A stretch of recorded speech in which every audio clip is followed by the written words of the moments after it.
മധുരക്കിനാവിന്റെ കഥക് തുറക്കുന്ന മതിഭ്രമദായിനി പരിമളഗാത്രേ.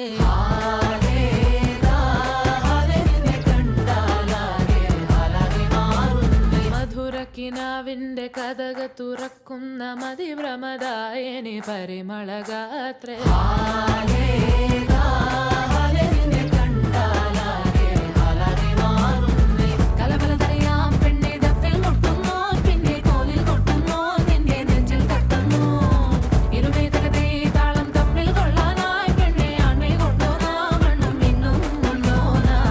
തിങ്കാലത്തിപ്പെട്ട എത്തീമിനാളെ.